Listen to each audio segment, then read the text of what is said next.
Hello, everyone, and welcome to the Very Reasonable Pilots Podcast. I'm your host, Charles. Along with me, as always, my co-host, editor, producer, co-pilot, gunner, navigator, orator, and podcasting associate, Jacob Gloth. How you doing today, Jacob? I am Swell Charles, excited for another episode of the podcast where we come up with new TV show ideas, pitch pilots, and exciting films, and all kinds of stuff every week.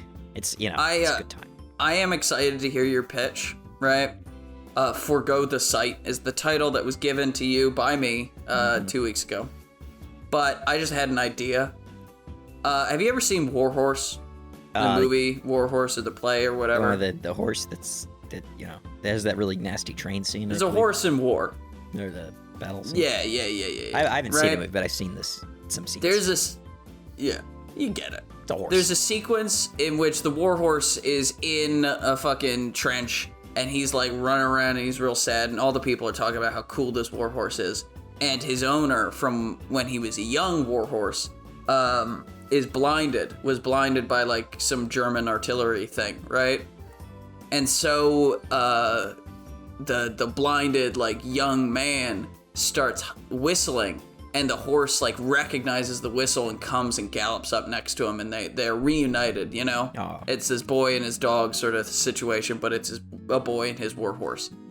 And I think that you and I, it's 100% possible that in the future, that is going to be what happens to us, but I'll say the whole intro to the podcast at like 75 years old. We're both in nursing homes. We don't recognize each other. Yeah. We're dementia riddled, right? And all you can remember is the podcast and I'll intro. Say, and you just repeat the podcast intro, and I'll be muttering it under my breath.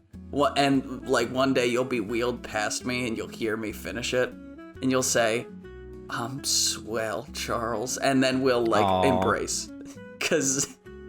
And then we'll both die immediately, because that's the, we'll do one more final episode, but because we're both old men with dementia, it's the worst TV show that anyone's ever heard of. Oh, that would be like the documentary. If you want it to be a sad ending, I would like pass you, and I would say that, and then the nurse would like have like a weird look on her face and be like confused, and then take me to my bed, and she would like repeat it to like my descendants or something, and they'd be like, "Oh, he does still have some of his memory left. He can remember. He loves the pod. He loves to podcast. He's so lame. He forgot my mother's face. He forgot like getting married. He forgot like having children. He forgot all this stuff, but he remembers the podcast." Hey man, I put a lot of work into this thing. Every once in a while, I put a lot of work in. Yeah, you do. You put in more work than I do. That's true. Speaking of more work than you do, I have pre-made the thumbnail for this episode. I just sent it into our little chat here. The viewers can obviously see it because it's on the cover of the video on YouTube, and it should also be on the cover of the audio, whatever website you're on. I like Spotify, that. Remember, forgo the sight or forget. So the title, and that's kind of like, obviously, is Forgo the Sight. I just added remember or forget to the sides because it's relevant for my episode. It's kind of giving me Wes Anderson vibes a little bit. It's a little bit like 80s sitcom-y almost, like Roseanne. I like it. I think it's gonna be a Memento-style time loop story. Okay, well, you're not. I thought you were gonna be totally off the mark, but then you self-corrected a little bit. This is a weird pitch. I'll be frank. I also gave. I have a scene that I wrote, which I have sent to you as well, and we'll do that when we get to it. I don't know if you read a little bit of that, and that's where you're getting your notion from. But no, I didn't read any of that. I just have listened to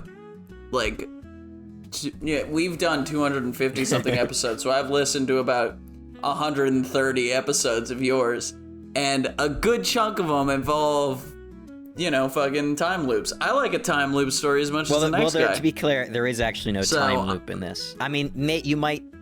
Actually, I shouldn't say. It is hard to we'll just get right into it. A time loop is a possible understanding, but there's multiple understandings. Oh, multiple interpretations. Yes, it is. Like art. It's weird. It's left open. So I'll get right into the show. So Forgo the Sight. That is the title Charlie gave me, and it opens with a lone figure stumbling through a vast waste of sand. He trudges forward, determined but weary. A crow squawks up ahead as he reaches a great hill of sand. As he finally reaches the first crest of the hill, he falls. Marcel Lebrun wakes from a bed with a start and quickly rushes to the bathroom for a drink of water. Absolutely chugs a bunch of water, and after drinking, he goes to the living room, makes a cup of tea to help him calm down. He opens the blinds, and it is the very early hours of the morning. The sun is yet to rise. The streets are dark, and they resemble parts of Paris in the late 1800s. On the table, there's a note which says, "Come and see me in the morning at 21st and Charles Avenue. Margot." Marcel is bewildered and is opening every cabinet in the apartment. He's about to leave when he realizes he's indecent. He's completely he's not clothed. I mean, he has like underwear or something on, but he sort of just realizes that he doesn't have any clothes on. So he goes inside. Yeah, it's like waking up like it's that dream where you wake up at school and you're giving a presentation naked. Yeah, kind of like that. So he goes inside and finds a closet. He's like searching around the apartment. It's clear he's not familiar with this place. And he finds the closet, and it's filled with clothes that fit him perfectly. Puts them on, leaves the apartment, and wanders the empty early morning streets, unable to find a single person. So it's this sprawling Parisian city, very narrow streets. And there's no one else on the streets. There's no open shops, no open doors. Everything's closed. It just feels empty. But not like abandoned, just empty. Everything seems neat and put together. It's just, there's no one there. And so he doesn't find anyone, and as the sun slowly rises, he finds a bakery / cafe on 21st and Charles, the address that was on the note. And it's the only place that has a light on. There's a young woman with blonde hair and a red beret sitting outside at a little cafe table. She waves, and he hesitantly approaches. He says, "You must be Margot." She says, "You must be Marcel." And he says, "I am. Are you, do you know?" And then she interrupts him, "I'm Margot. You must be tired. Let's get you a coffee." And they go inside, and she buys him a black coffee with just honey. And he asks how she knew that's how he likes his coffee. And she answers that it's easier if they save the questions for the bookkeeper. When they're back outside, the streets are full of people. The bookkeeper. He asked where they came from, and she said it's easier on the new arrivals if they wait. Plus, everyone sleeps in on a Sunday. New arrivals, he asks. New arrivals to where? As I said, she scolds, it's best to save your questions for the bookkeeper. Who is the bookkeeper, he asks, as they wander through the park, people greeting him and Margot as they go. She responds, he keeps track of new arrivals. Is that what I am? He says. She smiles and leads him through the park, down a street of cafes. At the far end of it, there's a thin, multi-story library. They go inside, and Margot leads Marcel up the stairs to the top floor, which has a big glass floor looking down on the rest of the library. In the room, an old man scribbles away on a scroll, leaving Margot and Marcel to wait until he finishes. When he's done, he rolls it up and beckons them closer. Marcel comes forward, and he points at the scroll, asking him to sign. Marcel looks to Margot, who nods, and so he signs. The old man then leads Marcel to the next room, which is a comfy little living room overlooking the city. He asks Marcel if he'd like some tea. Marcel accepts. They sit across from each other, and Margot sits by Marcel on the couch. You must have a great deal of questions, the bookkeeper opens with. And that is where we go to our script that I have written here. So Charles is going to be playing the part of Marcel, and I'll be... I am Marcel. I will be the bookkeeper. So... Could I make Marcel sound like Borat? I mean, this is kind of a serious show. Probably undermine the responses that you'll be given here. But, yeah. I mean, I guess you can do whatever you want. If there is one thing I do well, Jacob, it is undermine you. So... Please don't do Where am I? Who are you? That's... That's how I'm doing please, it. That's my please Borat don't do that. also. Please. I'm begging you, Charlie. I will cut this out. I will. All right. I will find another person to do the recording of the script. I spent time on this. So we're setting the scene here. We're in this nice little comfy room, sitting over this big sprawling Paris-like city. I just poured you a cup of tea. You're Marcel. Maybe some nice little music's playing. I probably just started playing that in the recording. And I, the bookkeeper, an old man, am sitting across from you. Yeah, old wizened man with probably tweed. Yeah, a nice tweed jacket.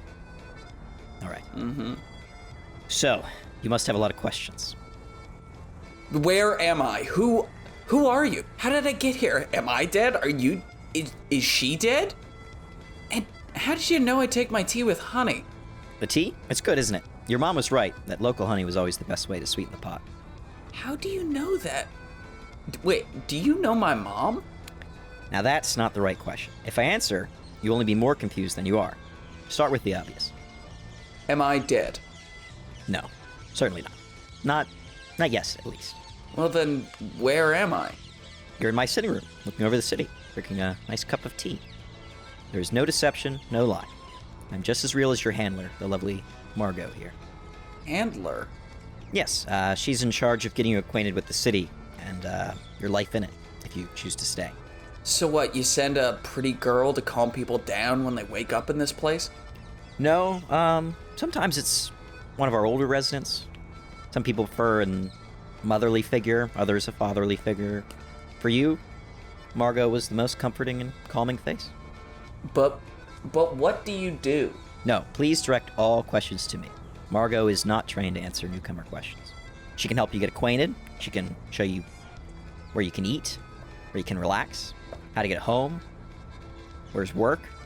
But she can't answer those kinds of questions. Only the bookkeeper can answer. What do you mean, work? It's not all pretty girls and pastry cafes. If you'd like to stay, you'll be assigned to the library. Again, what does that mean? As the bookkeeper, my main responsibility is maintaining and expanding the records in the library. When I was a young man like yourself, I had no trouble with responsibility, but as I've aged, some of the more tedious tasks have proven strenuous. Margot has been a true friend, helped fill in the gaps, but she's not trained for this kind of work, and I don't want to take her away from her assignments for too long.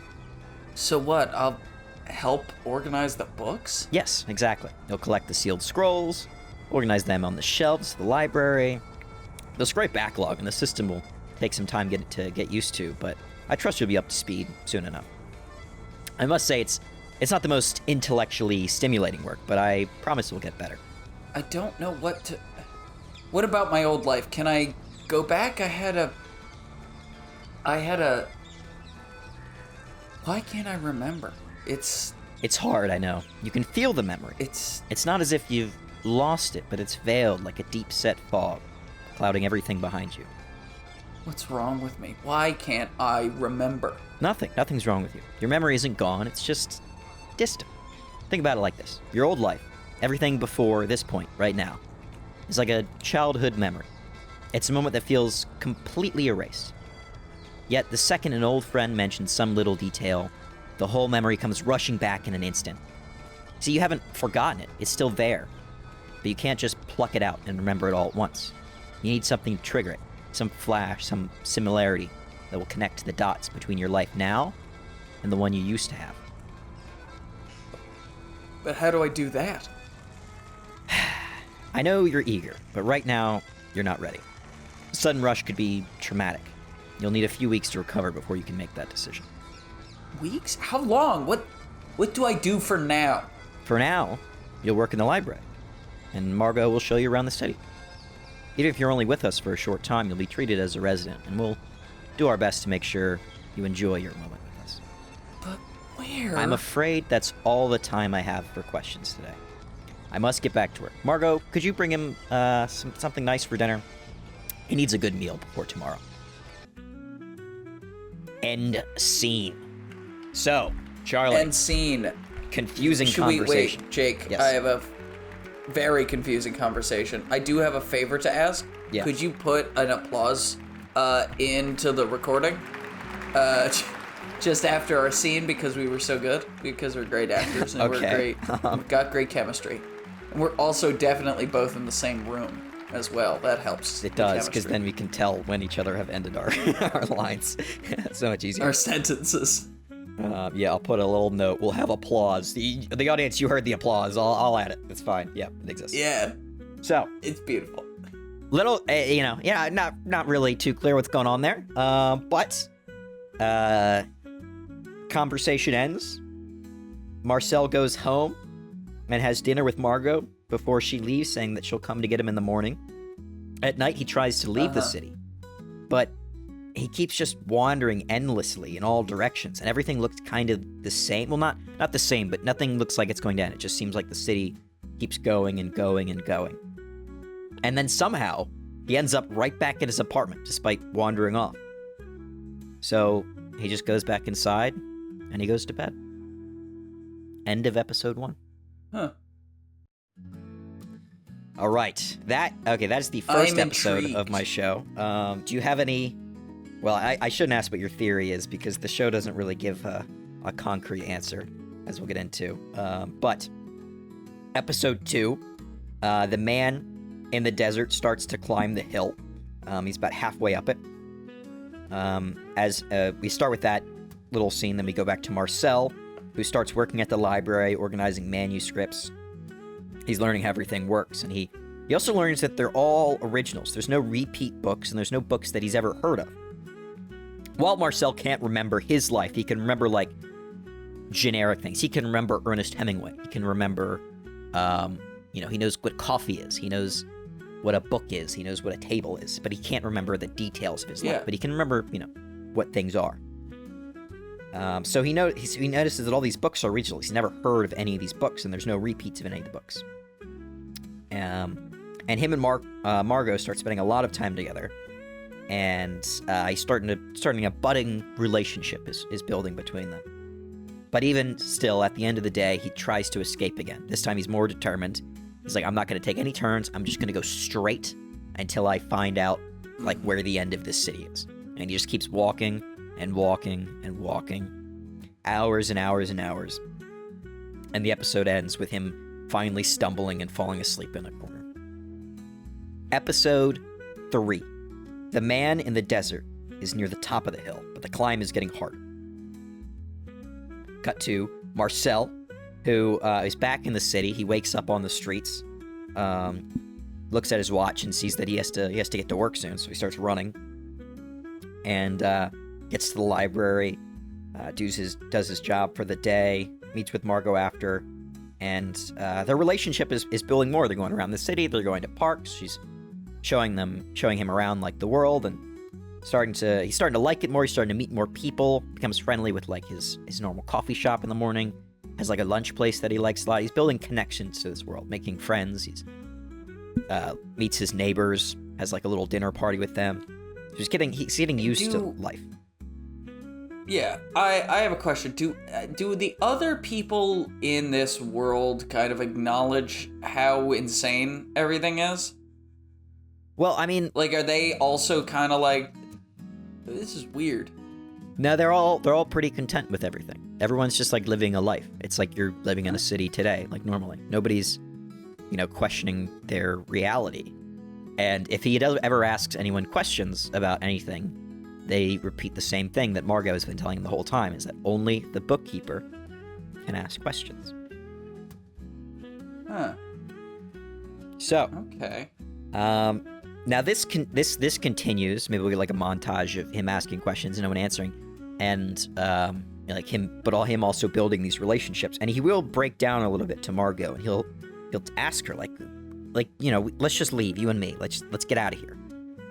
Like, we've got it. There's got to be a way out. You can show me. You know more about this place. Like, I just can't understand it. I don't like it here. And this makes her really sad, and she can't explain, and just sort of leaves him alone at a cafe at night. And Marcel he's frustrated. He doesn't understand. He can't understand why she won't tell him anything. Well, everyone keeps talking about the bookkeeper, and that's the only information that he's getting, and he can't even find the bookkeeper anymore. And so he's frustrated and he's angry, and he goes back to the library in the middle of the night. We watch him break in, and he opens up a scroll, and he reads it. And I don't know if I explained this earlier, but the bookkeeper told him that there's only one rule in the library, and that is he cannot read the books. So he pops open a scroll, and he reads it. And as soon as he opens it, we watch the life of a young French man in a French city, desperately trying to provide for his family. And he's like doing everything he can. He's working hard, long nights, working and working and working. He's finally scrapes up enough money to send his daughter to college, and he's very excited. Things are starting to improve in his life. But then his wife gets sick, and he has to work more to be able to afford her treatment. And it's starting to go downhill again. And he finally gets this one big paycheck that should cover everything he needs. And as he's going home in the middle of the night to return to his family, he hears a scream for help from the river. And he looks past, and the scream just sort of goes off in the distance. And he's alone in the middle of the city. No one else is around. No one else heard the scream. It's just him. And he's the only person that heard the scream, the only witness to what he assumes is somebody maybe fell into the water, or no idea. And he follows it down the bank, and he finds a drowned woman who he tries to help, but after realizing that she's dead, he's broke, he needs money, he robs her.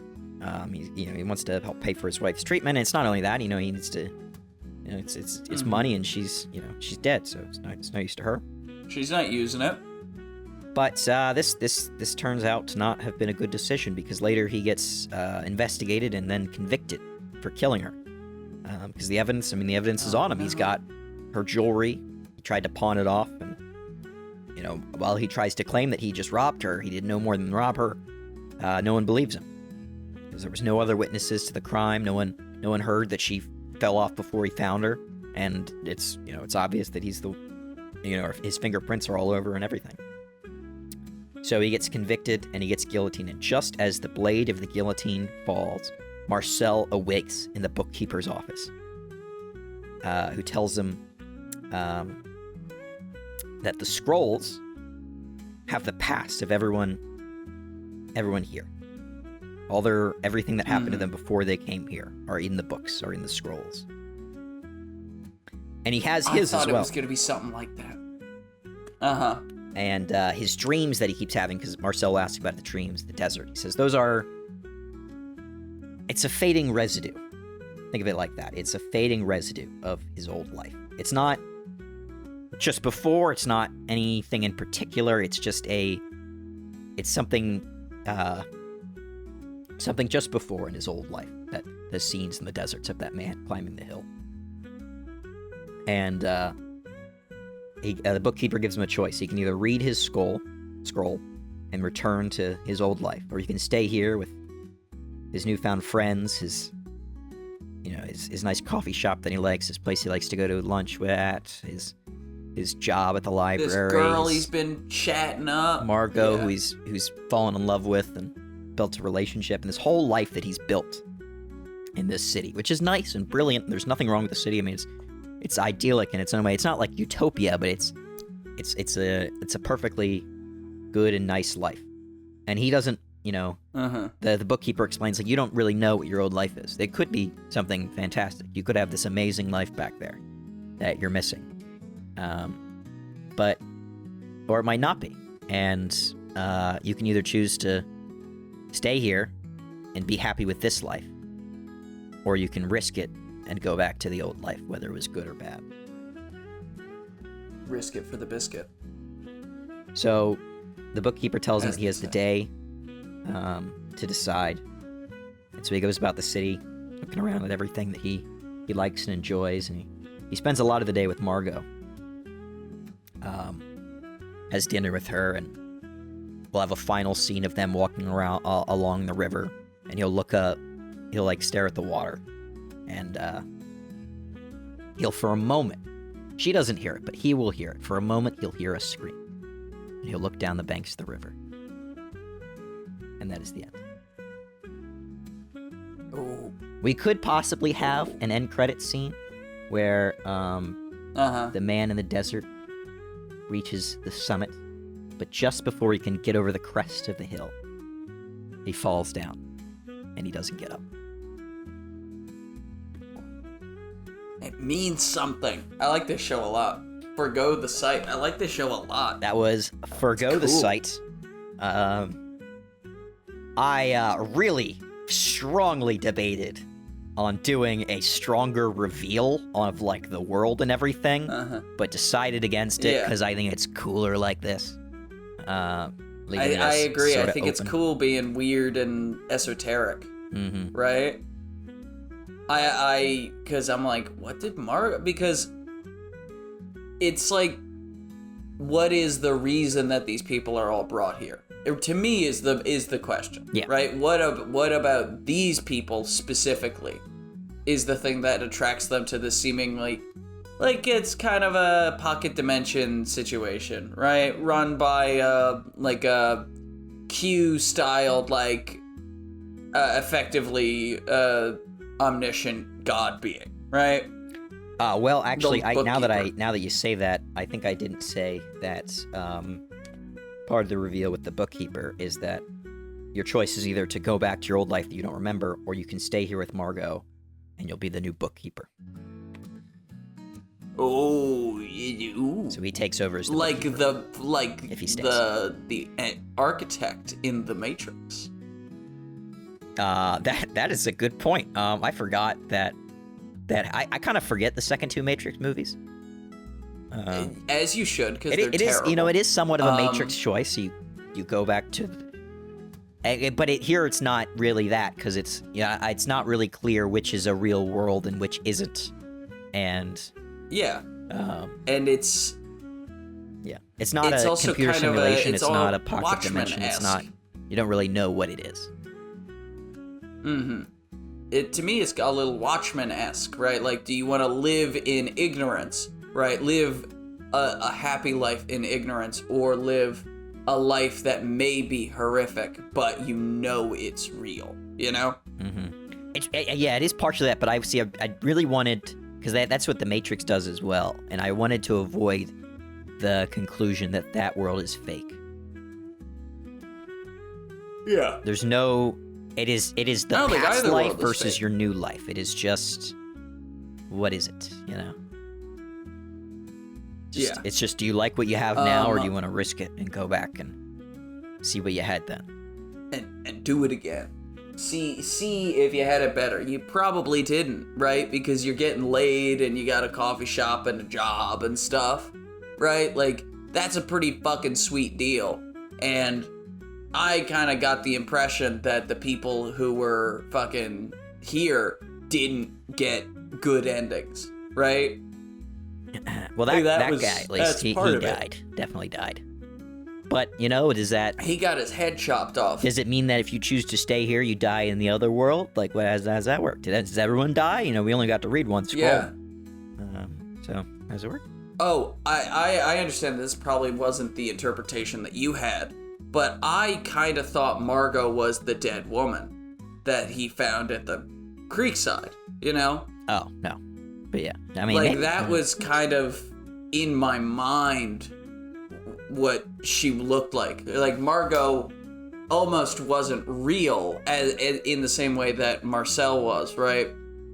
In the sense that, like, she is kind of, everyone gets a Margot, right? Like in Blade Runner 2049, Ryan Gosling's, like, robot girlfriend, right? That she's specific to him, but also generalized for everyone, right? And so when the Bookkeeper is explaining, like, oh, some people get a father, some people get a mother, you got a Margot partner, kissing pal, right? Like, you are given in that moment this being who basically fulfills whatever need you have at the given moment, right? That was kind of what I saw her as. Not as like a regular person, right? But as a sort of like a manifestation of the magic of this place, or crazy sci-fi technology, or whatever the whatever the thing may be, you know? Yeah. It's not exactly what I had anticipated, but I do like that conclusion as well. I wanted to make a show that had any possibility, anything. There's no reveal, and you can just sort of think about it and come up with different ideas. Because I don't know, sometimes you come up with I wrote probably 10 or 15 different reveals possibilities for this, and ultimately decided that it was just better if I didn't say anything. And then you decided it would be better to be like, it's all a dream. It's all in his head. He wakes up and he goes to his job at a library. Yeah. And all the characters he saw in his dream were representations of real people in his life who don't like him.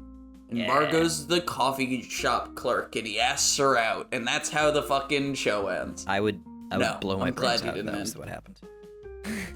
That would be a terrible. That'd be the end of the podcast. The day I write a story that ends like that, just like the typical comedy. It was a dream.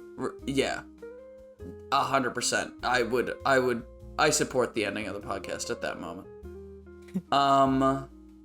But yeah, I really like that. I like that show a lot. I was worried, Forgo the Sight is not a great title. I was worried it wasn't going to be a good show. But it was a great show. I had a lot of ideas, some which were somewhat timely. Decided against that. Yeah. Because, I don't know, I just watched Andor. Andor kind of did what I would have wanted to do, so I didn't do that. Fair enough. Have you seen the latest season of Andor? I was thinking Forgo the Sight fit with some of those episodes. But decided against it because, I don't know, cliches. And cliches. Somebody already did it better. Yeah, they did it, and they did it with Star Wars. Mm-hmm. And Diego Luna, We're not going to get Diego Luna. No. Well, thank you, everyone, for listening to the Very Reasonable Pilots podcast. I've been your host, Charles. Along with me, has always been my co-host, editor, producer, co-pilot, gunner, navigator, orator, and podcasting associate, Jacob Gloth. If you like what you heard here and you want to hear more, please give us a like, a follow, subscribe, tell your friends, tell your family, tell your dog, tell your cat. And remember, we will be here next week with a brand new television show for you to imagine and enjoy.